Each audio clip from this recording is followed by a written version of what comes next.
Gentleman from Colonial Heights. Thank you, Mr. Speaker. Mr. Speaker, today I'd like to talk on the inauguration of the 45th President, Donald Trump, on Friday. And just want to give you some impressions that I had. First of all, as I've said many times, one of my goals as a government teacher, didn't always do a very good job of it, but I had a real passion for my students to understand what an incredibly unique representative democracy this was. If they left with nothing else, it was hopefully a little inspiration about not only our history, but our greatness. And I thought of that on Friday when we saw one of the things I think is one of the greatest things we do, and that's the transition of power. I'd be less than candid if I didn't say I was disappointed the 67 Democrat congressmen did not attend. And I was probably even more disappointed with some of the violent protests that I saw, that I thought was bad for the country, and frankly probably kept some of those good folks from various parts of the country from attending. But I don't want to be negative. I think there's some great stories. Congressman Bobby Scott inviting conservative talk show radio host John Frederick to sit with him at the inauguration. And I was reflecting on a speech that Delegate Price, the gentlewoman from Newport News, gave last week. I think we all need to look at other people's perspectives, and I really took to heart when she said that for her, her grandmother, and I think for so many others, what President Obama's presidency meant. And I thought that was very well said. And so having said that, I think it's crucial whether you did or did not support President Trump, and I did support him, that he's our president. And we need to pray for his success, and his success is American Virginia's success. And I thought a lot of people criticized the speech for being a campaign speech, but I think a lot of us who supported President Trump understood that's what people liked so much about him. He was plain spoken, and he does what he says he's going to do. And I have sort of three observations of sort of things that I thought were very good about the speech, but I thought that particular point was really reflected in a gentleman named Barry Buck from Lynchburg, you might have read about in the Times-Dispatch. He owns an auto repair shop, 15 employees, and with a ham sandwich and an Amtrak ticket, he goes to the inauguration. And he says, it's not been easy time the last few years running a small business. And then he concludes, it's a small thing, but I wanted my presence to be known. And I think President Trump probably reflects so many of Mr. Buck's that are out there in the country. But the three themes I thought were particularly powerful were power resides with the people of the United States and we the people. And boy, that's not a revolutionary concept, but I think it's a simple one we've forgotten. And President Trump said the following: we are transferring power from Washington, D.C. and giving it back to you, the people. And he second said, at the center of this movement is a crucial conviction that a nation exists to serve its citizens.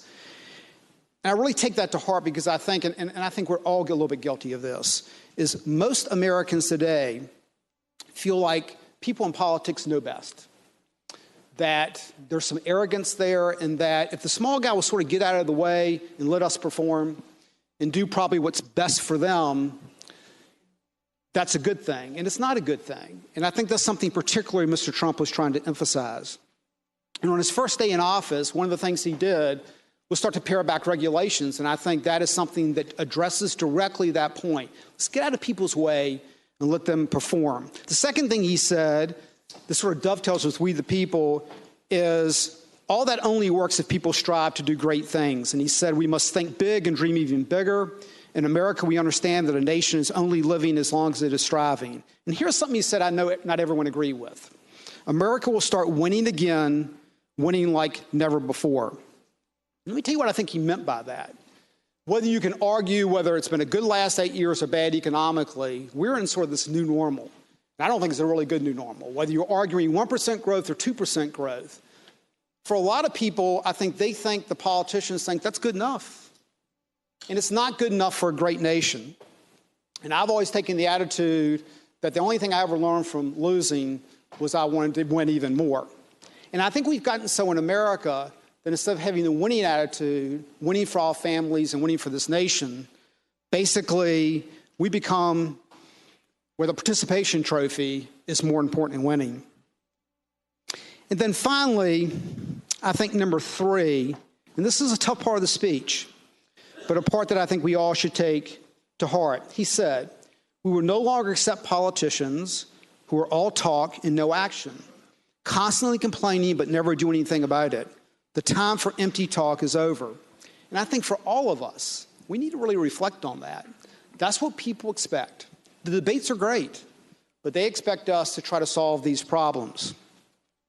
Over the last few days, you've seen a lot of policy speeches from this side of the aisle. And I'll laugh. Some of you say, we've heard some really detailed policy speeches that have gone on for 10 or 15 minutes. But having said that, I think that's a commitment from this side of the aisle that we're going to be an action caucus, and we're going to try to the best of our ability to take those problems and solve those. You're going to hear from Delegate Greason today, who I think is going to talk on education and try to lay out what our vision is. So I think our challenge for all of us is to do that. Let me close with this. He said, when you open your heart to patriotism, there's no room for prejudice. The Bible tells us how good and pleasant it is when God's people live together in unity. One of the things I enjoy most about this General Assembly is the Speaker's Bible study. And it is Democrats, Republicans, legislators, judges, aides, all coming together. And I think we try to do two or three things. First of all, I think we understand, boy, our wisdom is incomplete. So we pray for wisdom. And this year he's doing Joshua, which I thought was particularly important because he's doing leadership. If you think of Joshua, how would you like to be Joshua? You get to follow Moses. That's not the easiest thing in the world. But Joshua had some pretty bold action plans that God wanted him to do. And I think he accomplished those beautifully and really gave us, I think, an example of what true leadership is. So let's use that example to guide us over the next 33 days. Thank you, Mr. Speaker.